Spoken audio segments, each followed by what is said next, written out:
बिस्मिल्लाहिर्रहमानिर्रहीम। अस्सलामुअलैकुम नाज़रीन, सामीन, हाज़रीन और मेरे नाक़दीन। मेरा नाम है अख्तर तज़ीन और हम बात कर रहे हैं मेरे प्रोग्राम सीन विद तज़ीन में। हमारे साथ शरीके गुफ्तगू हैं सीनियर सहाफ़ी शम्स अब्बासी साहब, और हम बात करेंगे आज कज़ाख़स्तान की। कज़ाख़स्तान जो कि हमारे शुमाल में एक बहुत बड़ा मुल्क है, मुसलमान मुल्क है, और 1991 में जो सोवियत यूनियन से जो सेंट्रल एशियन रिपब्लिक्स आज़ाद हुई उनमें सबसे बड़ा है रकबे के एतबार से भी, और सेंट्रल एशिया की सबसे बड़ी इकानमी भी है। और इसको आम तौर पर यह भी कहा जाता है कि ये सबसे बड़ा लैंड लॉक्ड मुल्क है। हालांकि इसकी एक साइड कैस्पियन के साथ लगती है, लेकिन ज़ाहिर है कि कैस्पियन बज़ाते ख़ुद लैंड लॉक्ड समंदर है। तो कज़ाख़स्तान और कज़ाख़स्तान के पाकिस्तान के साथ ताल्लुकात, उनमें हालिया दिनों में होने वाली पेशरफ्त, उस पर हम बात करेंगे। और अभी पिछले हफ्ते वहाँ पे पार्लिमानी इंतखाबात का इनेकाद हुआ, जिसके लिए सदर कज़ाख़स्तान जनाब कासिम जोमार्ट तोकाएव ने इससे पहले कॉन्स्टिट्यूशनल रिफॉर्म्स भी की और बहुत सी दीगर जो डेमोक्रेसी के प्रमोशन के लिए, तहफ़्फ़ुज़ के लिए और इर्तिक़ा के लिए और तरक्की के लिए बहुत से इक़दाम उठाए। उस पर हम आज बात करेंगे शम्स अब्बासी साहब से, जिन्होंने इन इंतखाबात का अहाता किया और वहाँ पर जाकर इनकी कवरेज भी की। जी शम्स अब्बासी साहब, आपको हम अपने प्रोग्राम में खुशामदीद कहते हैं। बहुत बहुत शुक्रिया। और सबसे पहले आप मुख्तसर हमारे सामीन नाज़रीन को बताएँ कि पार्लिमानी इंतखाबात के लिए आप गए थे, ये पार्लिमानी इंतखाबात कैसे रहे, इनमें कितनी पार्टियों ने हिस्सा लिया, पोलिंग कैसी हुई? जी तज़ीन साहब, बहुत बहुत शुक्रिया, आपने आज इस अहम मौजू पे आज इस मुझे ख़यालात का मौका दिया।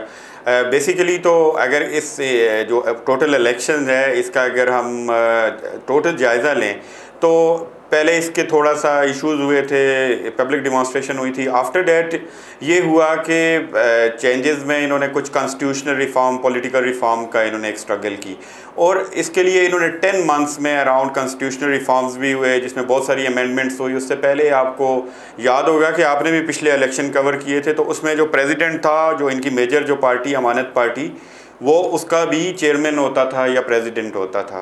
तो अब न्यू कॉन्स्टिट्यूशन रिफॉर्म्स में उन्होंने ये चीज़ ख़त्म कर दी। एक चीज़ इन्होंने ये ख़त्म कर दी कि 7 ईयर्स के लिए 1 टाइम प्रेसिडेंट होगा। तो उससे पहले 30 ईयर उनके प्रीवियस प्रेसिडेंट रहे। अभी प्रेसिडेंट जो है कासिम जमाल तोकायोफ जो हैं, इन्होंने अराउंड ऑल जो है सारे स्टेक होल्डर और इनके जो हैं इंस्टीट्यूशन को मिला के, तो 10 मंथ्स में आप इलेक्शंस की तरफ आप रिफॉर्म्स को ले जाना, ये एक लैंडमार्क था। आई थिंक ये अगर मैं कहूँ कि इवन डेवलप जो डेमोक्रेसीज़ हैं उसमें भी आपको ये चीज़ देखने को नहीं मिली। एट दी डे ऑफ आप कॉन्स्टिट्यूशन रिफॉर्म्स के बाद 1 पार्टी होता था, देन आफ्टर ये 7 पार्टीज़ हुआ, जिसमें मेजर पार्टीज़ जो देखें आपने, अमानत पार्टी है, जन रिपब्लिका जो मेजर पार्टीज थी इनके दरमियान, और रिपब्लिका का ऑलरेडी अमानत पार्टी जो थी वो उनकी पुरानी पार्टी थी, प्रीवियस प्रेसिडेंट जो थे उनके वो उसके बानी थे। अब जो रिपब्लिका थी, इसकी ये खूबसूरत बात है कि इसमें जो स्मॉल एंटरप्रेन्योर्स हैं, छोटे कारोबारी हैं, ये उनकी पार्टी थी। और ये इंकरेजिंग हुआ कि अराउंड 8 to 9% इसने वोट लिया, लेकिन एक बड़ा वोट इसे कंसीडर, क्योंकि लग रहा था कि ये शायद इतना वोट नहीं ले सकी, तीसरे नंबर पे रही, लेकिन इससे बड़ी होप इनकी वाबस्ता है। उसमें ज़्यादातर उनके कारोबारी हजरात, उनके जो स्मॉल SMEs के जो हैं लोग, वो, और ये एक बड़ी होपफुल चीज़ है। अब इलेक्शन डे पे तज़ीन साहब आते हैं, तो इलेक्शन डे पे उनकी पोलिंग का एक बड़ा अच्छा, बहुत सिस्टमेटिक था, बहुत ही जदीद उनका सिस्टम और अमला, हर चीज़। और हमने देखा कि जो उनके पोलिंग स्टेशन थे उस पर अच्छा खासा मॉर्निंग में ही रश शुरू हो चुका था, और जो दर्जा हरारत था उस दिन -20 था। मार्च में देखें उसमें उस वक़्त स्नोफॉल हो रही थी, लेकिन एक दूर तक हम अकमल जो उनका रीजन है, बड़े दूर आई मीन सिटी से बाहर, पहले हम अलमाते में एक विज़िट किया, तो वहाँ तो एक बड़ी अच्छी चीज़ देखने को मिली। वो मैं आपने शायद उससे पहले नहीं ऑब्ज़र्व किया होगा किसी भी दुनिया के पोलिंग स्टेशन पे, कि म्यूज़िक भी था साथ, बाहर बैंड थे, और और लोग बड़ा इंजॉय कर रहे थे और पोलिंग का अमला और वोटिंग बड़ी स्मूथ हुई है। आफ्टर डैट उनका जो सिस्टम था, उन्होंने रात गए तक उन्होंने तकरीबन क्लियर कर लिया था कि जी अमानत पार्टी विन करी है, लेकिन उसके बाद उन्हें बाकायदा सरकारी रिजल्ट दूसरे तीसरे दिन बाकायदा अनाउंस किया। तो 6.5 मिलियन अराउंड पूरे वोट जो हैं पोल हुए, 53% जो है वो रहा इनका टोटल टर्नआउट। लेकिन कुछ कुछ रीजन है जैसे अलमाती में ये कम रहा और शायद ये जो कुछ इलाकों में ये कम रहा टर्नआउट, लेकिन ओवरऑल एक टर्नआउट अच्छा रहा। उसने SCO के जो नुमाइंदे थे, शंघाई कॉर्पोरेशन ऑर्गेनाइजेशन के जो डिप्टी सेक्रेटरी जनरल थे, उसके बाद टर्किक पार्लियामेंट के थे, उसके बाद यूरोपियन बहुत सारे थिंक टैंक्स थे, दुनिया के बड़े मुबस्सिरीन जो थे, मुख्तलिफ ऑर्गेनाइजेशन के थिंक टैंक्स थे, उसके अलावा पॉलिटिशियंस थे बड़े बड़े आए हुए। तो उन्होंने इस सिलेक्शन को फ्री, फेयर और according to the international standard करार दिया है। हमारी ऑब्जर्वेशन भी यही हुई है।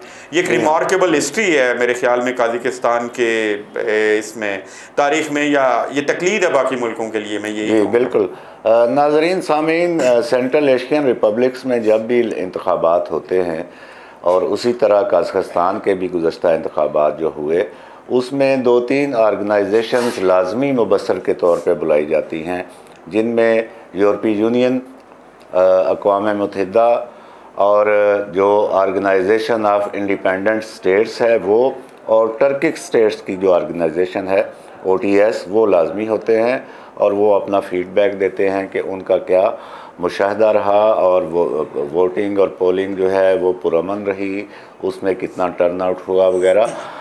हम दुआ गो हैं कि ये पार्लिमानी इंतखाबात और इनके नतीजे में वजूद में आने वाली इनकी लेजिस्लेचर जो हैं वो काज़ाकिस्तान के अवाम के लिए बेहतर कानून साजी आगे करें, क्योंकि काज़ाकिस्तान जो है वो इस खित्ते में बड़ा एक अहम मुल्क है, वो कनेक्ट करता है रीजन्स को, कॉन्टिनेंट्स को, और बड़ी ख़ास इसकी तरकीब ये है सामीन नाजरीन के इसका एक सिरा चाइना के साथ है तो दूसरा सिरा इसका यूरोप में शुमार होता है। और शम्स अब्बासी साहब से हम पूछते हैं कि आप क्या कहेंगे कि ये जो इंतखाबात हैं ये कितना बेहतर तौर पर असरअंदाज होंगे काज़ाकिस्तान के अवाम के आगे मयार ज़िंदगी में इजाफ़ा करने के लिए? जी तज़ीन साहब, एक बहुत ही इंपॉर्टेंट क्वेश्चन आपने किया है। हिस्टोरिकल देखें, एक्स प्रेसिडेंट हैं, उनसे बहुत सारे लोगों के गिले हैं, उसमें मुख्तलिफ़ चीज़ें हैं। उसमें 30 ईयर का उनका रेन रहा, लेकिन जब मैंने उनके सिटीज़ को देखा, मेजर आस्ताना बड़ा इंप्रेसिव सिटी, एक जदीद शहर है, तो ये नहीं कहा जा सकता उन्होंने बिल्कुल काम नहीं किए, लेकिन अल्टीमेटली कुछ चीज़ें ऐसी थी जिसमें बिजनेसेस थे मेजर, तो उनकी फैमिली का वो कब्ज़ा वगैरह होना। तो अब देखें, जहाँ भी रिवाइवल होता है डेमोक्रेसी का तो वहाँ ओपननेस होती है, तो वहाँ मिडिल क्लास जो है उसको पनपने का मौका मिलता है। इन कॉन्स्टिट्यूशनल रिफॉर्म्स के बाद देखें, बड़ी इंपॉर्टेंट चीज़ है कि आपको बहुत सारे लोगों को मौका मिलेगा। पिछले प्रेसिडेंट 30 ईयर्स रहे या 25 ईयर्स रहे अराउंड, और न्यू प्रेसिडेंट हैं 3 ईयर्स इनके हो गए हैं प्रेसिडेंट कासिम को, और ये 7 ईयर इनका टोटल रिजीम है। और अब जो अमानत पार्टी है देखें, उसका भी वो जो है अब प्रेसिडेंट उसका एक अलग होगा या चेयरमैन होगा, वो करंट प्रेसिडेंट नहीं होगा। तो बहुत सारी डेमोक्रेटिक ओपननेस आई है, कॉन्स्टिट्यूशन में बहुत सारी तरामीम हुई हैं। अब देखें, पहले देखें नाज़िम के इलेक्शन नहीं होते थे, जिसे आप मेयर कहते हैं, mayor of the cities. Basically जो मुल्क है काज़ाकिस्तान दुनिया का 9th बड़ा टेरिटोरियली बिगेस्ट कंट्री है और 20 मिलियन आबादी है, और उसके 20 रीजन्स हैं, जिस तरह हम उसे सूबे कहें, इंतज़ामी यूनिट कहें, वफाक के या जो भी कहें। तो उसमें बड़े जो हैं अस्ताना वगैरह, अलमाती वगैरह, और उसके बाद बियॉन्ड फार फ्लंग एरियाज़ भी हैं। तो अब अगर ये बेसिक डेमोक्रेसी जो मेरे ख्याल में हिस्टोरिकली इन्होंने पहली बार इंट्रोड्यूस करवाई है, मेयर का इलेक्शन। अब जब मेयर आएंगे तो ये बुनियादी लोगों को चीज़ें मिलेंगी, उसके बाद ओपननेस आएगी, मिडिल क्लास को, और नई लीडरशिप आएगी। देखें, मैंने मिसाल दी है, पहले अब 7 पार्टीज़ हैं, उसमें मेजर पार्टीज इमर्ज हुई हैं। इसमें ये अब रिपब्लिका की मिसाल है, और रिपब्लिका से ऑल ओवर द कंट्री बड़ी होप थी लोगों को, और मेरा ख्याल है कि उन्होंने पहली बार हिस्टोरिकली इस इलेक्शन में आके तो एक अच्छा वोट लिया है। ये मुस्तकबिल में एक अच्छी मतलब फाइट देगी अमानत पार्टी को। तो नई लीडरशिप इस वक्त आई है, नया एक ब्लड आया है इस डेमोक्रेसी में, और बहुत बड़ी अचीवमेंट है कि कॉन्स्टिट्यूशनल रिफॉर्म भी कर ली और इलेक्शन भी आपने करवा दिए। और ख़ासकर इन्होंने 2 कंसंट्रेशंस की हैं, उसमें यूथ की मेरे ख्याल में अराउंड 40% इन्होंने सीट्स रखी हैं, और विमेन सीट्स को भी इन्होंने इंक्रीज़ किया है। ये भी बहुत हो बिल्कुल ठीक है। नौजवान और ख़वातीन की शमूलियत जो हौसला अफजा है, और वो भी काज़ाकिस्तान की कौमी तरक्की में अपना किरदार अदा करेंगे। इन इंतखाबात के नतीजे में जो नई क़यादत वजूद में आई है लोकल सतह पे भी, मेयर से लेके ऊपर कानून साज असम्बली तक और पार्लियामेंट तक, उससे ये तवक्को की जा सकती है कि वो कज़ाकिस्तान को मज़ीद आगे लेके जाएंगे। अच्छा, इसके साथ ही हम ये बात भी ज़रूर करेंगे सामीन नाज़रीन कि जो साबिक़ प्रेसिडेंट हैं नूर सुल्तान नज़रबायेव, उनके दौर में पाकिस्तान के साथ दोनों मुल्कों का करीबी रब्ता हुआ। उस वक्त यहाँ पे नवाज़ शरीफ वज़ीर आज़म थे और अब वहाँ पे प्रेसिडेंट कासिम जो हैं वो भी साबिक़ सदर नूर सुल्तान के करीबी दोस्त और करीबी पार्टनर रहे हैं। जबकि यहाँ पे नवाज़ शरीफ साहब के छोटे भाई वज़ीर आज़म हैं शहबाज शरीफ। तो ये तरकीब भी जो है ये दोनों हुकूमतों के लिए, दोनों मुल्कों के लिए कंड्यूसिव है कि वो अपने पहले से मौजूद अच्छे ताल्लुकात को मज़ीद आगे लेके जाएँ। शम्स अब्बासी साहब, जो सबसे अहम बात होती है दो ममालिक के दरमियान राब्ते के लिए, और उसमें दोनों अक़वाम के दरमियान राब्तों के लिए फिर सफ़रा जो एम्बेसडर्स होते हैं उनकी बड़ी खिदमात होती हैं। कज़ाकिस्तान में मैंने देखा सज्जाद सीड साहब पाकिस्तान के एम्बेसडर रहे हैं और उन्होंने बड़ी एफ़र्ट्स की वहाँ पे। और यहाँ पाकिस्तान में मौजूदा एम्बेसडर यरजान किस्ताफ़न साहब, उन्होंने बहुत ज़्यादा, वो बहुत एक्टिव एम्बेसडर हैं, नौजवान भी हैं। उनसे पहले रहमतुल्लाह साहब और फिर बारली बे साहब और पिछले जो एम्बेसडर थे उनकी भी यकीनन एफ़र्ट्स शामिल हैं। तो यरजान किस्ताफ़न साहब को मैंने भी होस्ट किया गुज़श्ता महीने अपने फोरम में। उसमें भी उन्होंने बात की थी कि बराह रास्त परवाज़ें हम शुरू कर रहे हैं, और आपके दौरे में भी बात हुई, उनकी जो मुतलका हुकाम हैं उन्होंने भी बताया। और अभी ये शेयर किया जा रहा है कि मई में बराह रास्त परवाज़ें जो हैं वो कज़ाकिस्तान, अलमाती, इस्लामाबाद, लाहौर, कराची ये शुरू हो रही हैं। इस पर हमारे नाजरीन को बताइए। देखें, बहुत बड़ा ब्रेक थ्रू है, दो बड़े ब्रेक थ्रू हुए।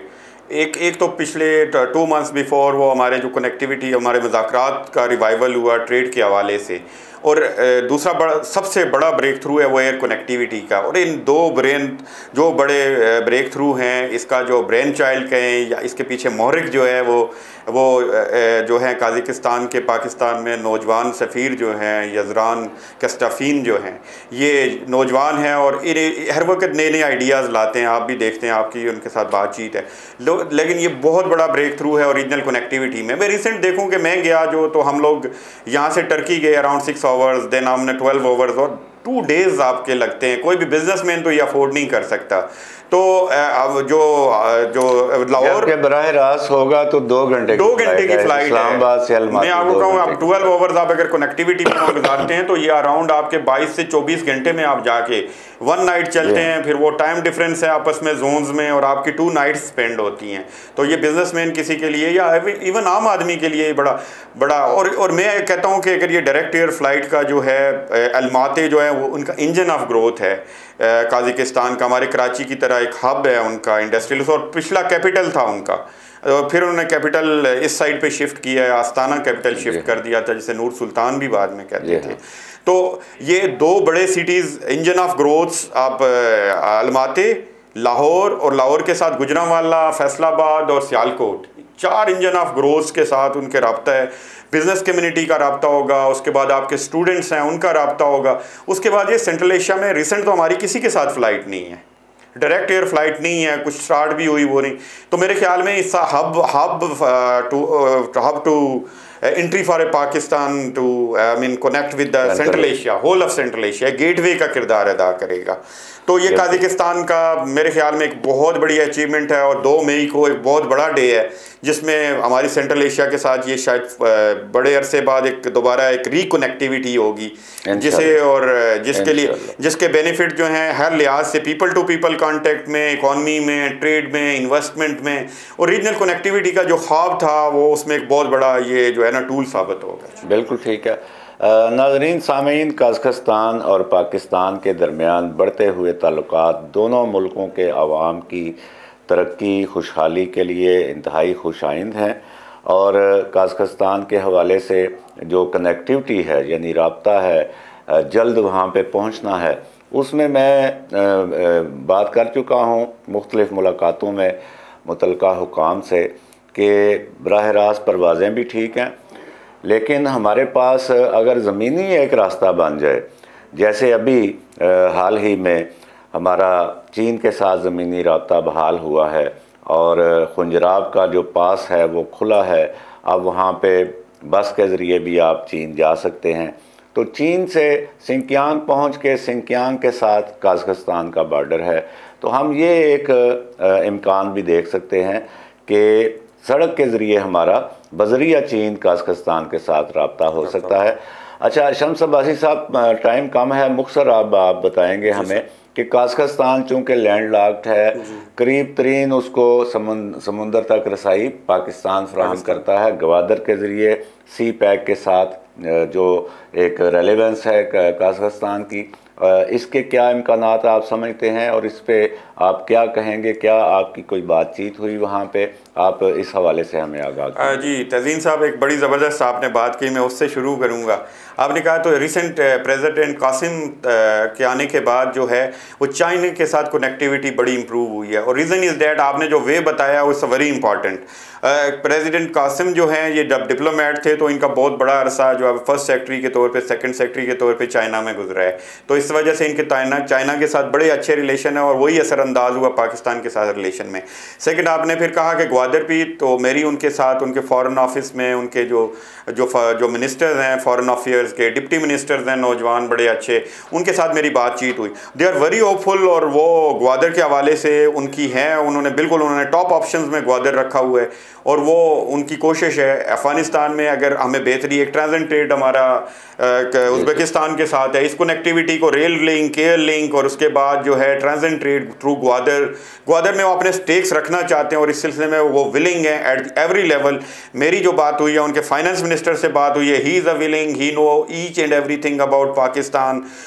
उसके बाद उनका मिनिस्टर फॉर इन्वेस्टमेंट हैं, उनकी नौजवान हैं खातून, उनकी मिनिस्टर फॉर इन्वायरमेंट हैं, उनके साथ बातचीत हुई है, और वो बड़ा ही वो होपफुल हैं कि पाकिस्तान के साथ as a whole, people to people, business to business connectivity, और ग्वादर को वो बहुत ही वेटेज देते हैं कि वो इन फ्यूचर इसको अपने वो जो है उसमें लार्जर जो इकोनॉमिक एजेंडा है रीजनल, वो उसमें अहम काम दे रहे हैं इंशाल्लाह। और नाज़रीन सामीन, कज़ाकिस्तान और पाकिस्तान के दरमियान बहुत सी चीज़ें मुश्तरका हैं, हमारी ज़ुबान में बेशुमार मुश्तरका अल्फाज हैं, हमारी मुश्तरका तारीख़ है, और हम एक मुश्तरका ख़ित्ते में हमारा जोग्राफिया है, और हम नेचुरली हम एक दूसरे को एकम्प्लिश करते हैं। जो उनकी ज़रूरियात हैं वो हम फ्राहम करते हैं, जो हमारी हैं वो फ्राहम करते हैं। जैसे हमारी एनर्जी की बहुत बड़ी ज़रूरत है, बहुत सी बात हो सकती है अभी कज़ाकिस्तान पाकिस्तान रिलेशंस के ऊपर, किसी और मौका पर करेंगे। आज के लिए इतना ही। अल्लाह निगहबान। जिंदाबाद पाकिस्तान।